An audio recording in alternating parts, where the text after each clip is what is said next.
Hi, I'm John Maxwell. When the top companies in the world are looking for trainers, speakers, and coaches, there's one name that stands above the rest, and that's Maxwell Leadership. Our certified team members have gotten proven results for companies all over the globe, and our reputation, I'm proud to say, is second to none. Some of our members have risen to the top of their profession, including the one you're going to meet today. I proudly introduce you to my friend Bob Fabian Zinka. Welcome to the Leadership and Success Podcast with your host, Coach BZ. If you need to develop into a better leader, this podcast is for you. If you want to achieve a greater level of success, this podcast is for you. His mentor, Dr. John C. Maxwell, said it best: everything rises and falls on leadership. We hope to inspire you today and provide you with an insight that has the potential to positively impact the trajectory of your life. Welcome to the Leadership and Success Podcast.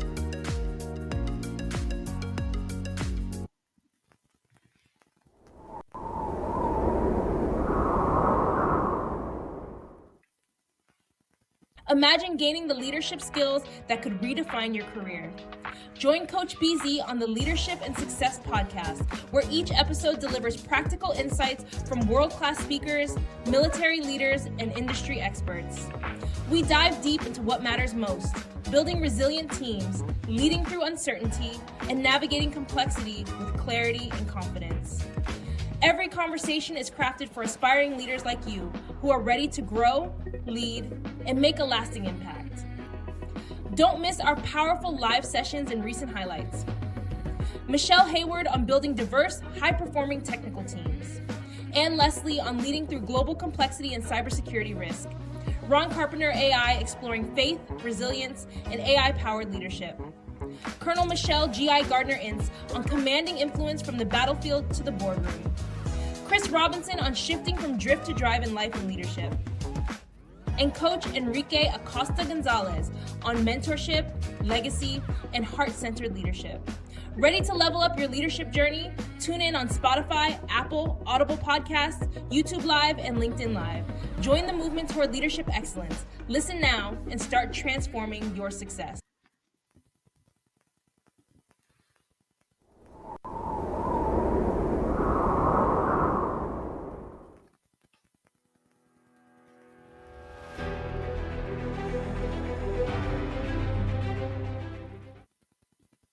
I'm Matthew Rosenquist, CISO, Cybersecurity Strategist, and Industry Advisor. I have my own consulting firm, Cybersecurity Insights, and am currently the CISO of Mercury Risk and Compliance. Now, I've always been passionate about technology and law enforcement.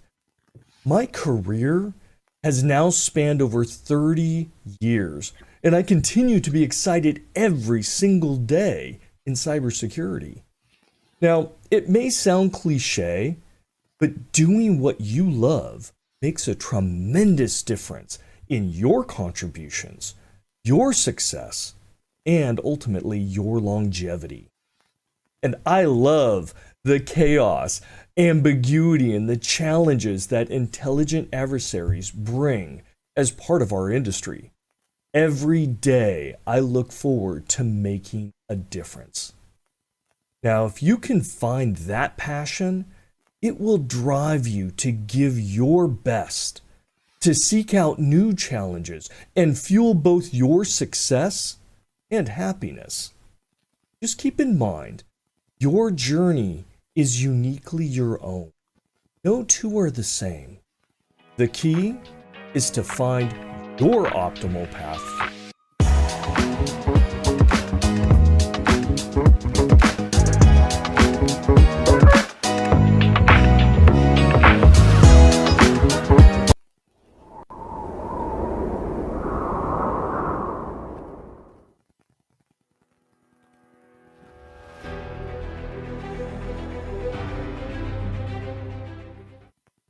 So, a little more than 30 years ago, when I first started my career in cybersecurity, my mentor at the time, a very, very bright woman, she sat me down and she said, If you're looking to get into this industry and make this your career, you have to know the dirty little secret. Of course, I was interested. Right? And I'll share it with you today, but just don't tell anybody it's a secret.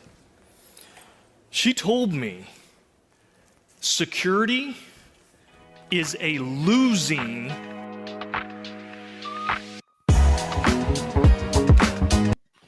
All right, everyone. Thank you so much for being here. This is Coach Busy. I have a very, very special guest today.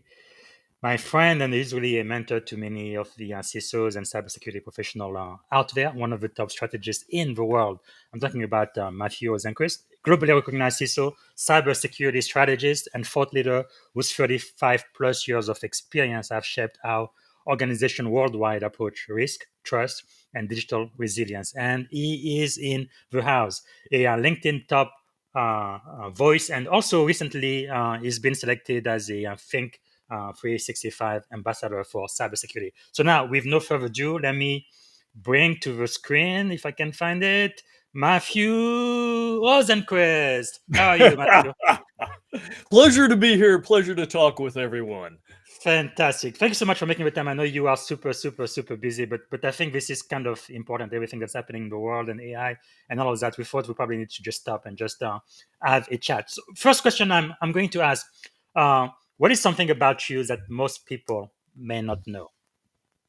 I drink an insane amount of coffee. In fact, Wow. it's typically between 12 and 14 cups a day. And Wow. that's my happy place. If I get over kind of 16, I start to get a little twitchy, but I've been Wow. drinking it since I was 5 years old. So coffee Wow. and me, they go together.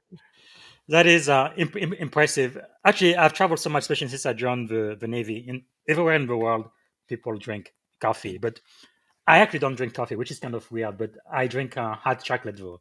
So I can't talk to you anymore. I'm sorry. You don't drink coffee? Yeah, No, it's I mean, really, we have to have standards, right? really Okay. crazy. Yeah, because I know I was in Guam, the Sheraton there, and I was looking for hot chocolate for breakfast. They didn't have any. It was coffee only. I'm like, okay, that's interesting. So anyway, so many times I just travel with my own hot chocolate. But anyway, putting that aside, can you tell us? So you've navigated the CISO role at multiple level, right? We talked about Intel, Mercury risk compliance, and all of that. So how has the definition of CISO success evolved during your 35 plus year career? Oh, wow. I mean, if you go back to the beginning, first off, our industry wasn't called cybersecurity. In fact, True. it wasn't even called information security. True. When I joined and was involved, it was system security, and it was a dead end field. In Yes. fact, I even started before that, and I worked for a company doing investigations for theft, fraud, embezzlement, Mhm. counterfeiting, things of that sort. So, that industry evolved out of security. When computers became important and valuable, they Yes. started getting victimized. And, back in the day, it was about protecting your own server. Many Mhm. times, your machine was under your desk, but Yes. you were an administrator and that's what you managed. And as soon as they started to connect those on networks within organizations, and then eventually out to the internet, and we had the evolution of the World Wide Web, Yes. the problem became much more challenging. But it wasn't just protecting that system or your availability or your files. Hmm. As the dependence on digital computing rose and companies then relied upon them, now you're protecting the company reputation, the company assets, Yes. the ability to sell and buy, and Mhm. logistics, communication, everything then Yes. became at risk. And the responsibility of that job then evolved based upon that need, based upon that dependency. Yes, that is so true, because I think when I first started in this field, we used to call it information assurance. So that was after we called it system security, and now it's like Yep. all over the place. Now let's talk about burnout for a minute. I know you, in my opinion, don't sleep enough. I'm worried about you sometime, but how do you manage with burnout and the competing demand for this job, especially when you are at the very top as a CISO? How do you balance life, work, because this is pretty much a 24-hour job, right? Because Mhm. the bad guys, they don't take vacation, they don't go on weekends.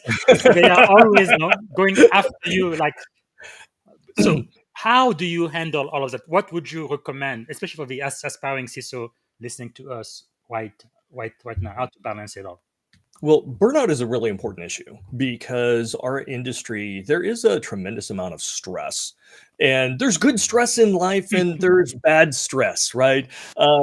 Being there when your firstborn child is there in your arms Yes. the first time, healthy and crying or smiling, that's stress, but it's good stress. Mhm. Bad stress typically is when you have expectations that you believe you can't satisfy, right? Mhm. And you feel that negative pressure and it can be grinding. In our industry, we have a high degree of chaos, of things that we don't control and cannot see, and a high amount of ambiguity where we Mhm. don't realize what's going on or the downstream potential impacts. So dealing with that every day, you don't have a consistent work day or work week. You Mhm. don't know what's going to happen or how bad it's going to get. So, you have to understand that going into it. And I love it. I absolutely love the chaos and ambiguity. I would not function well in an 8 to 5 job where I'm punching out widgets and Yes. there's no creativity. I would not survive. I would fall asleep and I'd be done. So for me, it's important that I have that expectation. Mhm. And for me, particularly, I love it. I love dealing with intelligent adversaries, right? Yes. Even and most of them, I would say a huge, percentage of them, more than average, are smarter than me. They're more capable than me. I'm working against an adversary that is larger, more powerful, better funded. They Yes. communicate and collaborate better. They've got great innovation. They've got massive diversity Mhm. of thought and background and an experience. Yes. So it's an uphill battle every day. I love it. I love it. So that's my personality coming into this. And I've been doing this for 35, almost 36 years and I love every single day. Even at Intel, when we would have our sabbaticals every 7 years, you get several weeks off, about 6 weeks off for sabbatical. And I would look forward to it because then I could go do more. I could go do more keynotes and speaking on cybersecurity and Yes. dive into research. I would have a Wow. stack of research I could go read because I would have time. That's Um, wonderful. so to me, it's not bad stress; it's good stress, but it's still stress, and it can still grind on you. And so, having the expectation, managing it appropriately, and my wife does a great job when she sees me stressing or grinding my teeth. She'll come and gently tell me Yes. or physically intervene Yes. and go, "What are you doing? You're stressed out. Go relax." Right. Um, Wow. so that helps. No, that is great. So a lot has definitely changed in our field. How do you see the cybersecurity executive today? Because when I first started, it looks like initially it was really a bunch of geeks, very very smart, very very highly technical folks. But every time they opened their map, nobody understood what they were talking about, using all type of jargon. So they couldn't talk to the business. The board couldn't understand what they were saying. But past today, what do you think is going to make a cybersecurity executive effective in a business environment? Well, we have to get over several barriers that we've created for ourselves.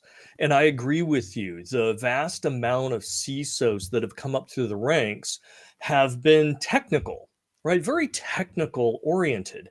And it kind of makes sense, right? Because this is the battlefield that we're playing on. Yes. And so if you put an engineer or a developer or a technologist or an architect in that space, well, yeah, they're going to fix cybersecurity. And that was the concept back in the day, that this is an offshoot of IT, and IT deals with fixable problems, scriptable Mhm. problems that you can predict, mean time before failure, all these great metrics. And Yes. so therefore, cybersecurity is just a hacker, somebody in a hoodie in a basement, and they're doing, they're taking advantage of a vulnerability. All you have to do is close that. This is super easy. right? We're just going to fix it. Well, you need a technologist to do that. And if you're a technologist, right, it's just like if you're a hammer, everything's a nail. If you're a technologist, you're thinking like an engineer. And an engineer looks at a situation, defines the problem, identifies a solution, builds it, applies it, and then they're done.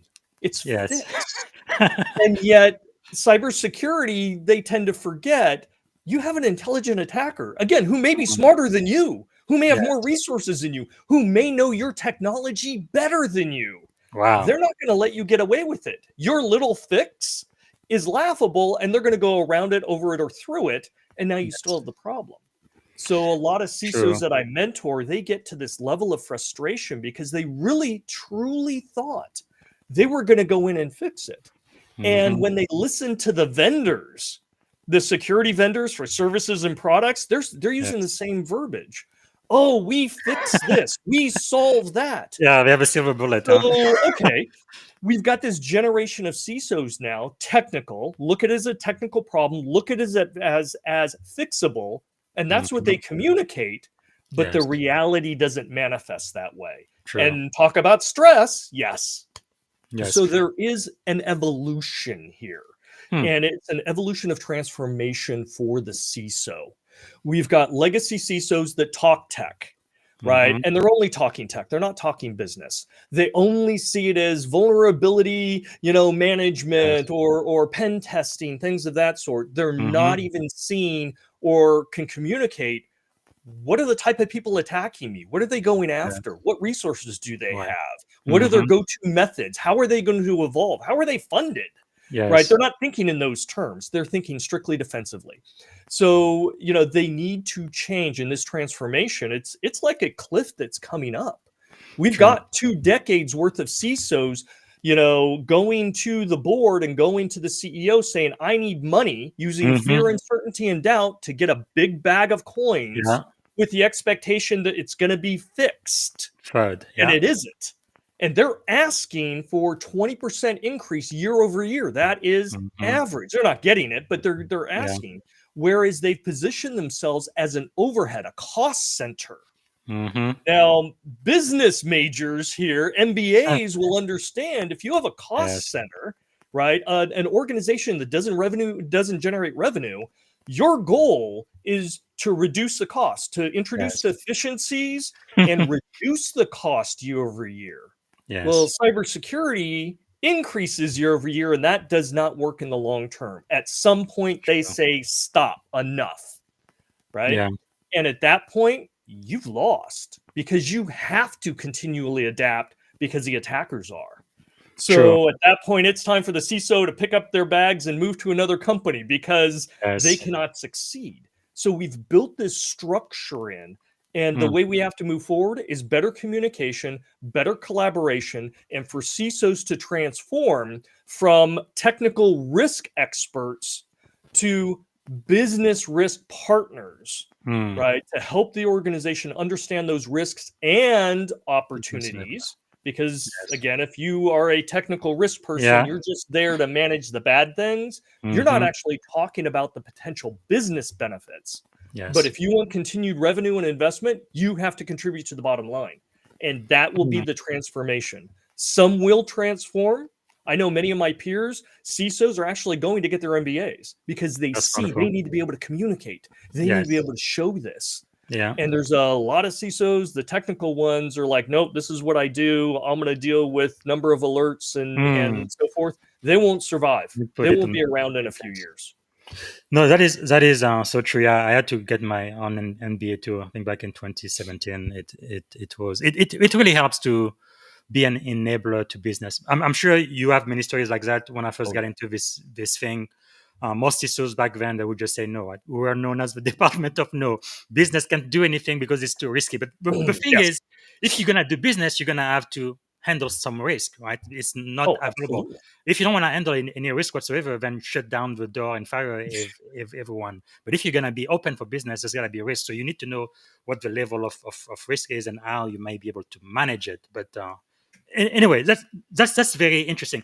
Another question, we've talked about this before, but where do you see today, within the organization, who should the CISO report to? Because when I first started, initially it was almost always to the CIO, to IT. In the past 10, 15 years, that starts changed quite a bit. Like me, I've reported to the general counsel, which I actually like. I've reported to the CFO, which was very nice because then I had a pretty good view on my budget. And then I've also reported to the CEO, which was nice as well. But anyway, I guess different organizations do it a little bit different. What do you think is the optimum place for the CISO within the org chart? This has been an ongoing discussion for quite a while in the industry. Yes. My opinion is there's no perfect answer because every organization is different. And Mhm. even within a particular sector, right, you've got different culture within an organization and a different maturity level. So we have to look at all those different things. And I think the first place we start with is accepting the fact that cybersecurity permeates across all the different business units. It permeates through IT. That's an easy one, but it also has to protect things in HR and finance and all your different product groups. And oh, what about your third party vendors? Yes. And your business risk people? Absolutely. Mhm. So if we understand it's not a vertical, it's a horizontal that cuts across. Now, if we accept that, then it's a more of a matter of how do I effectively partner with these verticals as that Mhm. horizontal? How do I effectively partner with them, showcase value, maximize what they can do, Yes. minimize or manage, just as you said, we're not here to eliminate risk. We Mhm. manage it to an acceptable level. Right. Yes. So, how do I work with all those verticals, including the C suite, including the board, and including third party vendors, partners, and even Mhm. customers sometimes? Yes. Right. How do I, reach an acceptable level of risk, define that, and then, propagate that? And, Wow. one of the secrets in cybersecurity is, yeah, I'm the CISO, but I actually don't manage all the risk.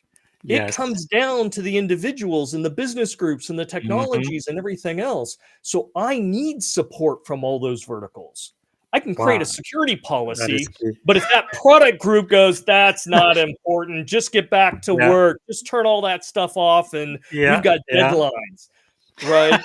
It's, I'm just a figurehead pushing Yes. paper that no one's going to read or follow. I Mhm. actually have to prove and collaboratively work towards common goals that benefit Right. those organizations and the individual verticals. Yes. So it's where to report to. The higher, the better, generally Mhm. speaking. But every organization, I've seen it successful under IT. I've seen it successful under chief legal officer. I've seen it successful under Yeah. CEO, under the president. There's many different areas. Now, equal time here, I've seen it fail in all those Yeah. locations as well. So it really kind of depends. And, when I get a board that calls me up and says, hey, can you kind of evaluate our security and our CISO and tell us, is it working? Is it not? What do we need? Typically, there is a problem. And, Mhm. a lot of it is that expectation setting, the communication, and then the collaboration and that buy in. That is so key because I really believe, yeah, the CISO role is definitely changing, and we need to be able to impact the culture, influence people. Yeah, I guess that's part of the problem, right? You have a CISO on paper, you are responsible, but in reality, you don't have any control over a lot of the things you are responsible for. You don't even have the money, the people, and the resources. Another business leader is in charge of that. So, I guess my question for you is, how do you inspire alignment across executive boards and technical teams? That's what you're talking about. So you have all those Yes. vertical, and then how do you make sure that you influence them so they do the right thing for the organization? Like they want to uh, apply your policies, right? Or even better, make them feel like your policies is their own ideas. If you can do that, Oh, but if you can do that, yes. how how do you handle that? Well, Or what what you're would you talking recommend? Yeah, I mean, what you're talking about is probably one of the most important factors of whether you're going to be successful as a CISO or not, is being able to be seen as that expert and partner, working with them, the different verticals and the executive layers, essentially everybody in the company to help maneuver in ways that meet those cyber risk goals. And the number one piece of advice that I give to CISOs is you have to make it relevant to your audience. Mm. So if you're talking to the product group, you have to know, well, what kind of product do they have? What are their timelines, right? Understand their business a little bit. And how you describe the value and the partnership of what you bring will be key to whether they're going to support you or not. And if it's HR, right, I may be talking to HR and their big concern is going to be about data confidentiality, right? Don't let our confidential records get out. There's HR, there's medical records, so on. Okay, great. And that's what I'm going to talk to them about keeping their data secure. And this is why we need this. If I'm talking to finance is a little less, they're okay with confidentiality. I mean, it's important, but the real thing to them is integrity. Yes. They don't want somebody going in and moving a decimal point or changing where a check gets delivered, right? And so that's now the value proposition I'm talking to them. When I talk to business units, hey, how can we be a competitive advantage? How can we showcase what security or simply trust or reputation of our company, how that helps you in the market you're in? How will security, privacy, or safety help your expansion plans into Europe? Right? Hey, do you know cybersecurity can be used as part of your good, better, best marketing strategy? Yeah, you can get people out of that freemium category into that first paid tier. Let's talk about how security can do that. Now you have their interest, revenue, market share, average selling price, margins. You're talking their language. Yes. Right? Yes. And they're going to want to partner with you. So no, that is really, really powerful. I know prior to being the CISO at Santa Clara University, I was a CISO at one of the startup in San Francisco. I must tell you, all of the business executives knew something about sales and revenue. They all were in support of that. So when me as a CISO would enable sales, get on those sales calls, talking with leads and prospective customer and convincing them that if they were on board with us, our software was secure, would keep the data safe, and they could trust us. That's where the CEO will get out of his office and give me a pat on the back. But if you are just there telling no, everybody no, can't do it, not secure, there is no way. Yeah, I don't think you're gonna have that job for very long. No, you're not valuable, right? You're valuable for something that may or may not happen. That's really tough to justify. Yes. And at Intel, it was the same way. I had product groups bring me in to big client meetings, especially when they had questions about security or just wanted the confidence, right? They would bring me in and we would have great conversations, and they absolutely loved it. They wanted to book all my time, and I'm like, no, I got a day job. You're like, cherry pick. I'll come to some of the meetings. But that's awesome, man. Time is flying. We need to get into the second half of the show where I focus on leadership, which question I ask every guest on the show. But before we do that, is there anything you would like to say or share that you wanted to share today? Well, there was a little bit in the intro, where it talked about the importance of leadership. And for cybersecurity, when I go in and evaluate how mature, how good an organization is, the number one factor which will determine how effective and sustainable an organization is comes down to leadership. And I've seen outstanding leadership, and they can do amazing things with a very small amount of resources. And I've seen horrible management leadership have massive budgets and probably do more harm. It would have just been better if they didn't have a cybersecurity program at all. So, leadership, it really is crucial. And so having a leader that has experience and knowledge and a community to rely on is very valuable. And if you, right, the listener wants to be in cybersecurity, wants to be that leader, it takes work. It takes experience. It takes building that network, understanding what works from other people's perspectives, what failed. Right. I learned more from, how other organizations fail than their successes. So we have to be out there. We have to do it. And, in cybersecurity, it's leadership. And if there's a failure in leadership, we're left with crisis. So poor leadership, that's what you're going to be left with. And what is your best definition of leadership? Ooh. So again, another great open-ended question. Yeah. Okay. So my definition of leadership is it's really the marshaling of available resources to maximize their benefit, and it's a force, amplifier, right? So the combination of the available resources and talents and people and everything else in combination, they can accomplish much more, orders of magnitude more typically than the individual contributions separately. So Yeah. leadership is about alignment and seeing the opportunities and rallying and acquiring the resources and timing and logistics and everything else to an end result which is far greater than a lack of leadership would provide. That is perfect. Okay, I did promise my audience that you would finish your phrase in your key talk.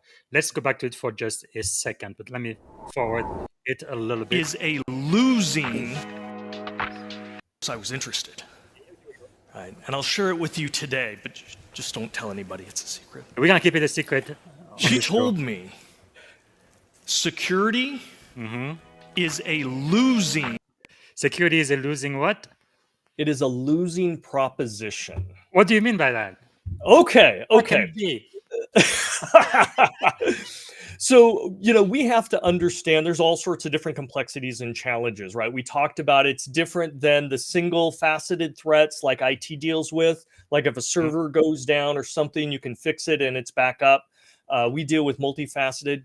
But I want you to consider for a moment that there is a spectrum, because we deal with trying to prevent bad things from happening. Okay. So if we're successful, bad things don't happen. But how do you show you were successful? Right? You can't measure what didn't happen. Right? So we have a conundrum when it comes to cybersecurity metrics. And if you think about success on a scale, let's say you have the very best team, very best leader, every possible tool, policy, behavior. Your organization loves you and just lives and breathes security. You are at the pinnacle, right? That's a Bad good things dream, are happening. Yeah, it's dream. Nobody gets there, right? This is fantasy land. But you will experience no or very little loss at the end of the year, okay?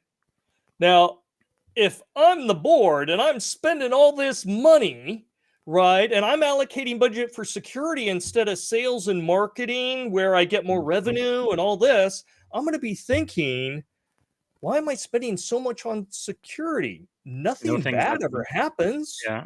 I don't need to be spending all this money on security. Okay. So let's go to the other end of the spectrum.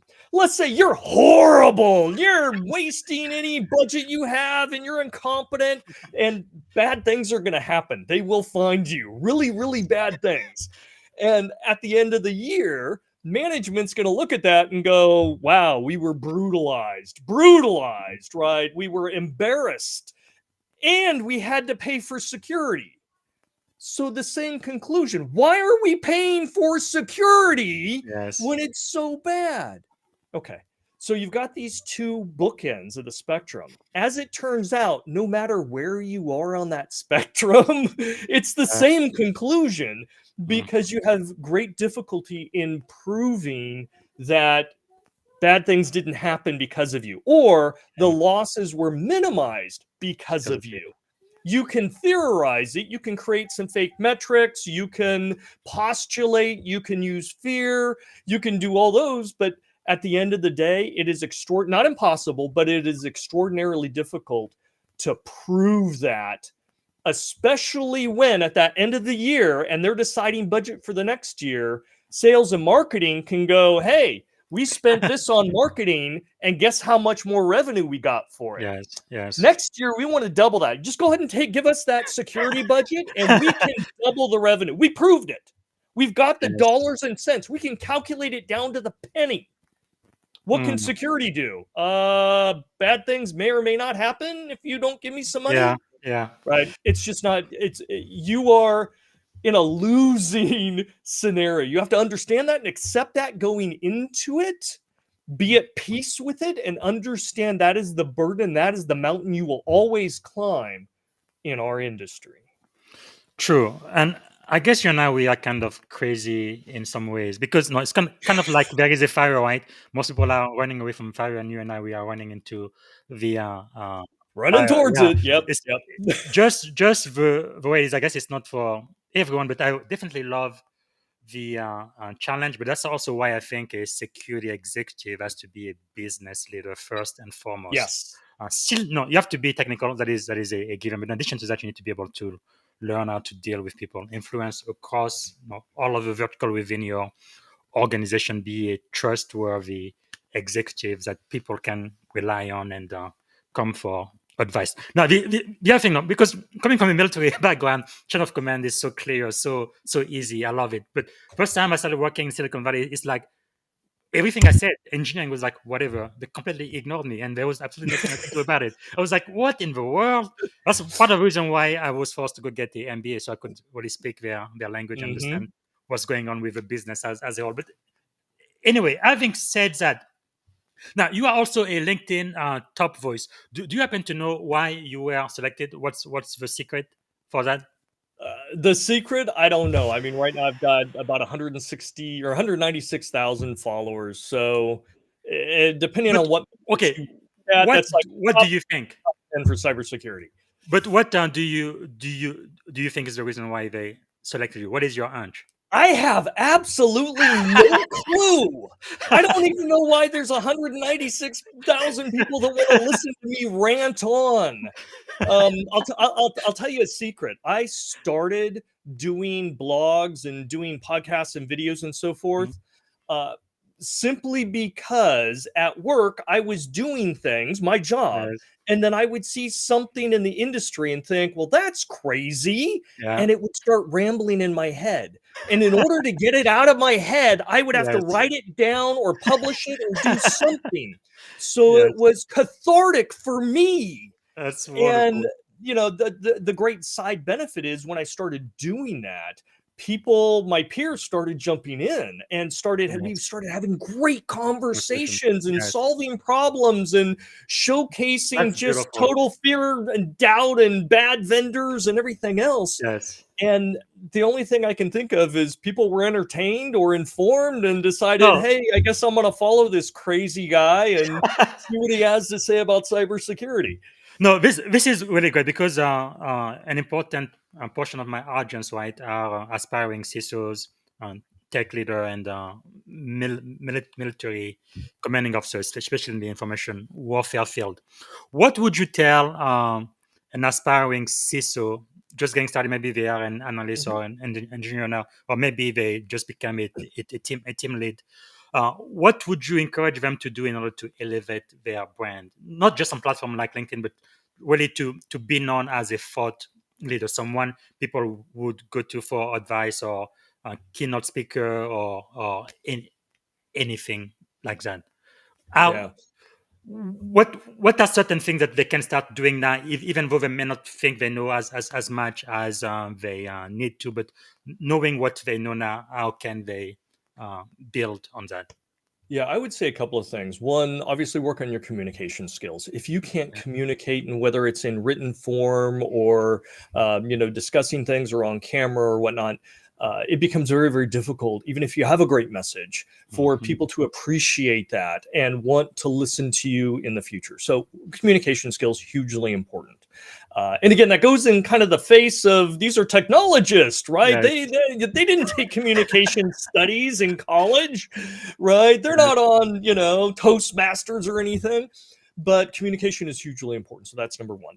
Number two, don't be afraid to share your life and your experiences and the challenges. Now, I will caveat that and say there's obviously confidential information that you're dealing with that you should not share, right? So be professional, but it's okay to share your successes, your failures. It's okay to pose a question to the industry in a constructive way and to do constructive criticism, right? To drive discussion. Now, I see a lot of caustic, not so much on LinkedIn, but on the other social media sites, right? They're just trying to cause thrash and stir the pot. Yes. Nobody appreciates that, not in the professional world. But especially in cybersecurity, there are a lot of good questions to ask. And there's a lot of questionable things that vendors or people or potential victims are saying Yes. that should be questioned. And we should have conversations about that. So be Absolutely. bold and don't necessarily hold back. Be Very smart, good. be professional, always be professional, Mhm. but have the tough conversations. That's how we all learn. That That's is it. That's how beautiful. we all communicate and collaborate. Drive that. I love it. Yes, because I think some people are just afraid to try. What if? What if? But you just have to get started, and in time you will get better. Yeah. Leaders are learners. What are you learning right now? Everything, anything and everything that I can. Our industry is always in a state of flux, but especially when we've got disruptive technology like AI and quantum, Yeah. it accelerates even faster. So trying to keep the brain up to pace with that. So disruptive technologies is one. We're seeing a huge uptick in the capabilities of attackers, the threat Yeah. agents, and the archetypes of threat agents out there. So I'm Mhm. on think tanks that discuss and kind of profile that to keep up to speed on that. And then the other thing, we're coming in towards the end of the year here, and that's where I start my predictions. And I typically start in October, and it takes me 3 months or more to actually get those honed in, that I'm Mhm. willing to put those out in the world because I'm going to be criticized about it. And Yes. and I Yes. force myself every year to talk about my previous year's predictions because did I get it wrong? Should you not be listening or reading anything from me? Let's be Hmm. brutally honest, right? And if I can't do that with my own stuff, I should not be criticizing others.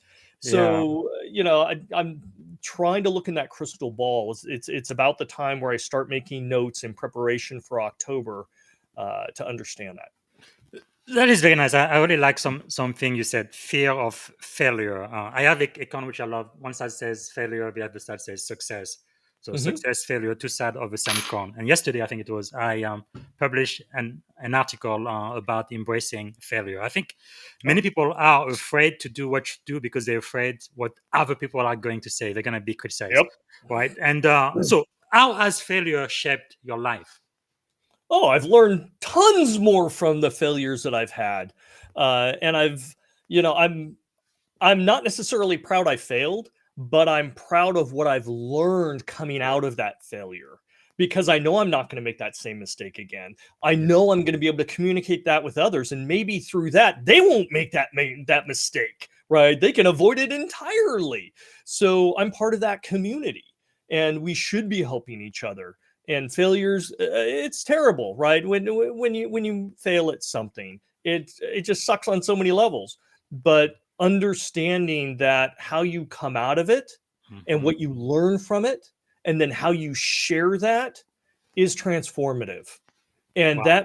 that's the difference between intelligent failure and failure to continue to be a fool, right? So Yes. That is so very, very important. You don't have to answer this one, but is there one example that you can share where you really got a transformative experience after going through specific failure?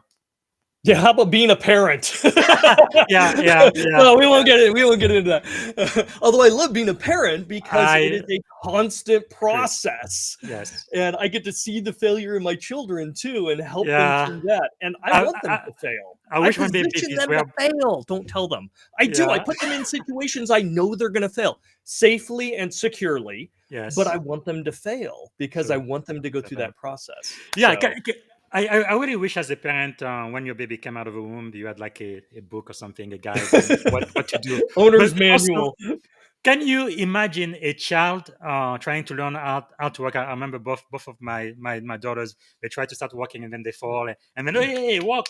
But then we're like, okay, no, walking is too difficult. You are failing too often. You're never gonna walk. Can you imagine a parent doing that? But that's exactly what we do with our life, with our profession. Yeah. Uh, it's crazy. Okay, we are running out of time. We're having so much fun. About 10 minutes left, but I am almost halfway through. So one question I'm going to ask: if you could choose three people to have dinner with, dead, alive, or mythical figure, who would you choose and why?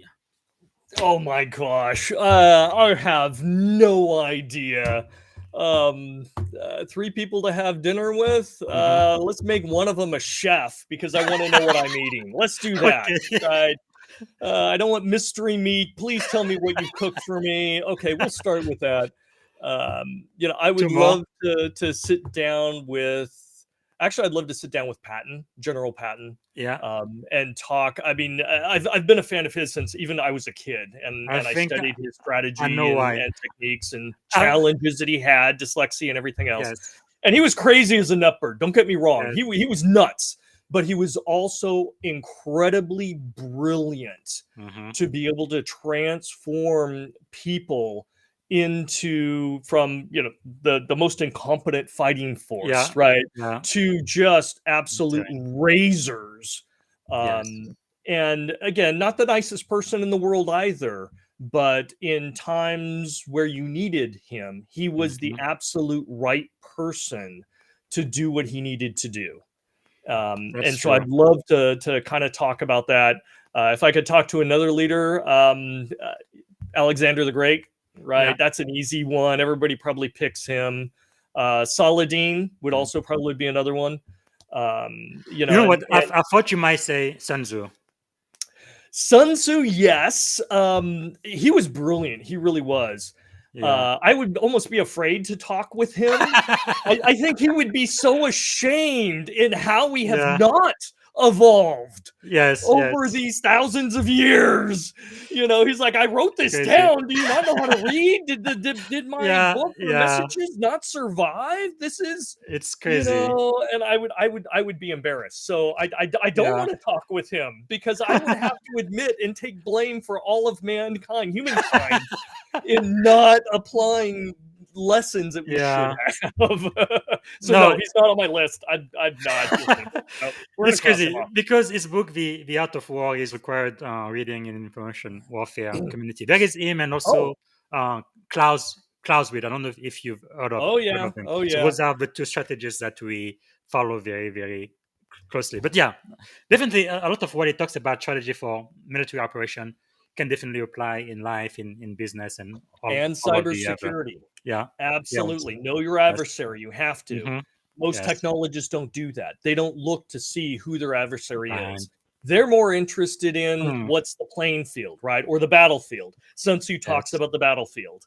And that's technology. And if you're only focused on the battlefield, you're Yeah. missing True. so much and that's why a lot of security fails, right? Yes. We Yes. only address it from one perspective. We're not seeing the people, Not we're to not mention. seeing the adversaries or the processes. And if you only look at it from a technical perspective, you will get far, but you will not win. Yes. Yeah. Yeah. Absolutely. So if that's the only thing you guys listening right now get out of this podcast, is definitely worth it. Future CISOs out there. This is incredible. So I'm not gonna ask you. I ask everybody about books, movies, podcasts, and all that. And I know you don't do any of that, which I is don't have time fine. for any of that I stuff. I understand, but let me ask you this for you personally, though. Is there maybe a song, a book, a movie that would be your life's theme or anthem? Anything comes to mind? I don't know, something with Robin Williams, some comedy. I don't know. Robin Williams was a great actor. I love its comedy. Okay, Yeah.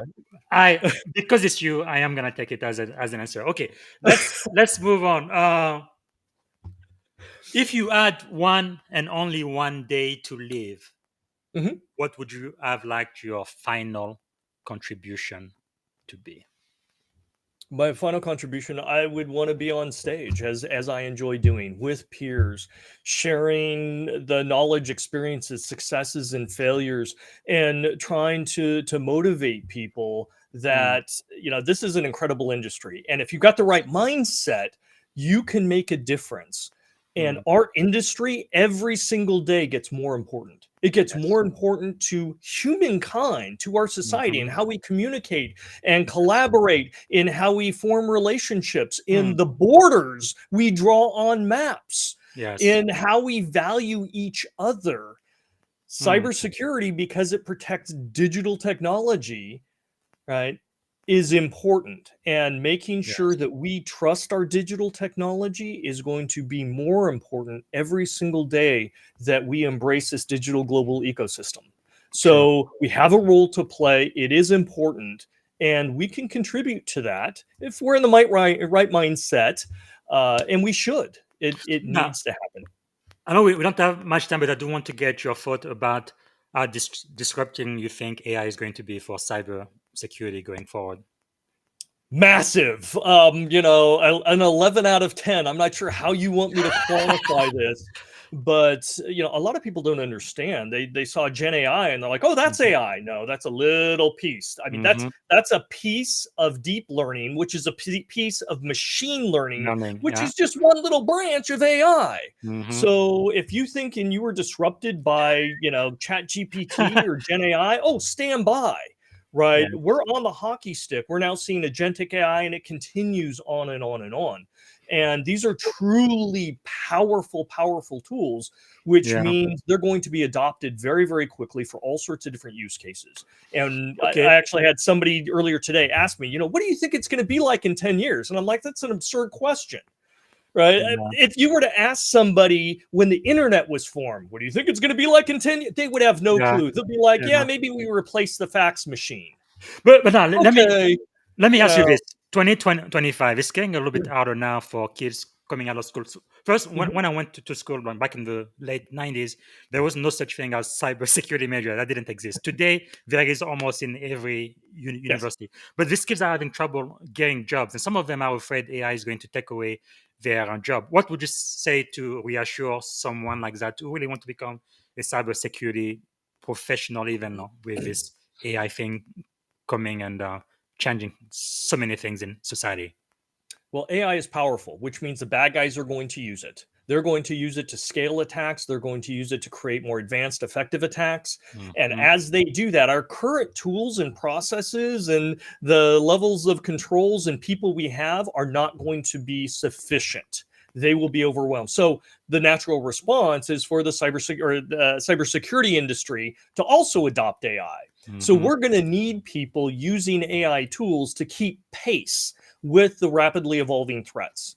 AI doesn't replace cybersecurity, just like AI doesn't replace the adversaries. It's a tool to be used by both to Yes, pursue capital. their particular objectives and motivations. Well, you've heard it here, folks. So don't be afraid of AI. Start using it. I think people, cybersecurity professionals who use AI, I think, are going to have a huge competitive advantage over those who keep their head in the sand and don't want to deal with it. Because for one thing, you're going to need to secure it if you have a CISO, right? And you can secure something you don't understand and you don't Mhm. use. So definitely you need to get involved. Okay, all right. So we actually out of time. If you give me just 2 more minutes and let me ask you, okay, this is an important question for every one of my guests. So this is the seventh question, really, but technically the last one I asked: how can we add value back to you? You've been very, very generous with your time and your expertise and wisdom. What can we do for you? Make sure that you're communicating amongst the industry. Make sure you're participating, Mm, whether it's on LinkedIn or at a conference or when you read somebody's paper, provide input, provide feedback, add your experiences. We will only be successful in cybersecurity if we're working together, if we're yeah. sharing our experiences and our insights so that we can collaborate and Mm, communicate. If we don't, we remain isolated, and that's easy pickings for the attackers. The only way we win is we partner together. So please, right, be out there, communicate, share. And if you have questions or concerns, you're not alone. Don't yeah. be afraid to reach out to a peer and say, hey, I need help. I don't understand this. Right. And when somebody does that to you, carve out a little bit of your time to help them. We all have to be on the same team. We all have to. That is so true. And also, I'm gonna tell you guys, no, Matthew, I know is a very important man. He's extremely busy and all of that. But if someone wants to get into the cybersecurity field or just getting started, and even on LinkedIn, you want to reach out to Matthew, to me, to some of our peers, many other CISOs there, we will almost always take time to talk to you, because you are going to be the future of cybersecurity. At some point, Matthew isn't going to be a CISO. He's going to need to retire. But who's going to take over? It's going to be you, right? So it's really in our own best interest to help mentor you and coach you. And that's part of the reason why I do this leadership devotion every single day, and I have this podcast every single day, is to reach people like you listening right now. Anyway, anything quick you want to add about that, Matthew? And I know we have to end this podcast in a second, but anything you Well, I would just amplify what you're saying, and I would speak to the fellow leaders out there, those CISOs who I know are completely busy, and the security engineers and architects. Take a little bit of time out of your day, out of your week, and help the next generation of cybersecurity professionals come up to speed. It's going to be tougher for them than us. It moves faster for them than it did for us when we started. So if we don't work and help them, bad things are going to happen, right? We have to be able to hand over, and these are the people that will be protecting your future after you retire as well. So collaborate. Right. No, absolutely. Okay, really, really quick. I think we can do this in 1.5 minutes, maybe less. So you have to think really, really quick. When you wake up in the morning, what is one problem you would like to solve?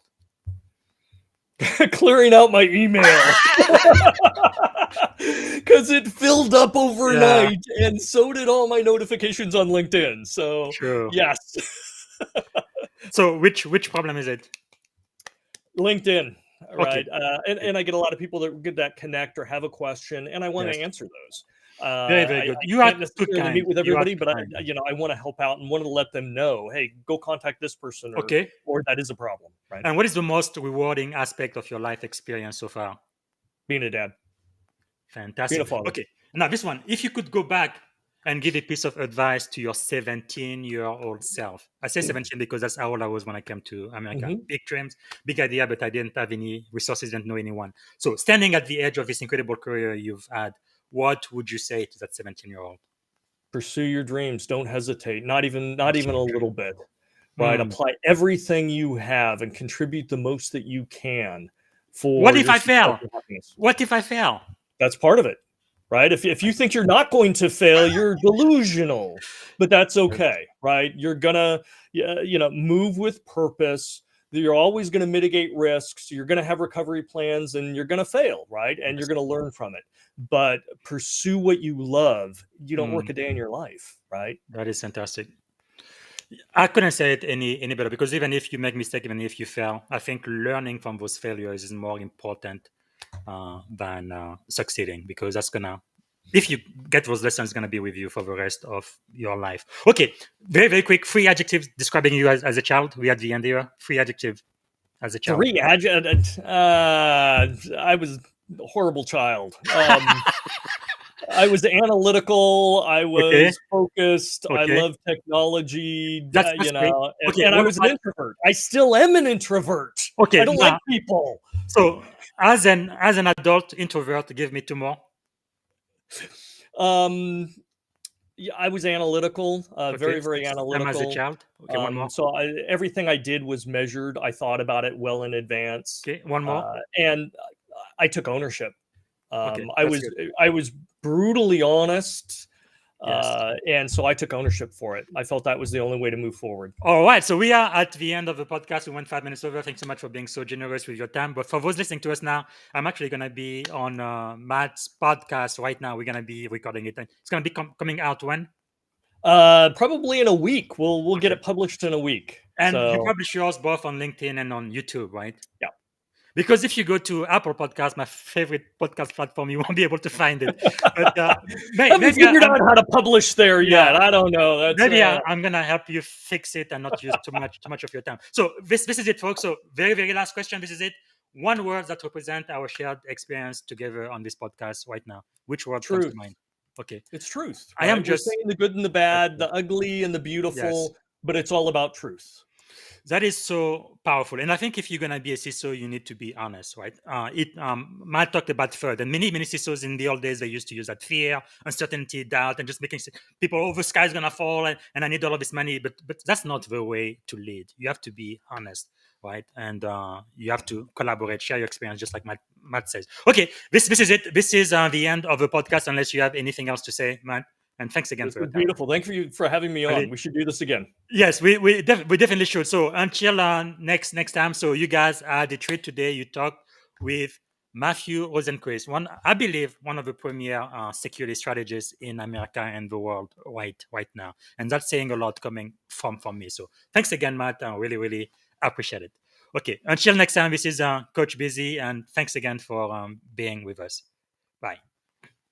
Thank you for listening to the Leadership and Success Podcast with your host, Coach BZ. If you like what you heard, please subscribe to our channels and come back for more wisdom nuggets on how you may develop into a better leader and achieve greater levels of success. Leadership is the most critical skill. The world will always need leaders to lead others, deploy the next disruptive technology, or execute a business strategy. You may as well decide on counting yourself among the 21st century leaders. See you right here next time on the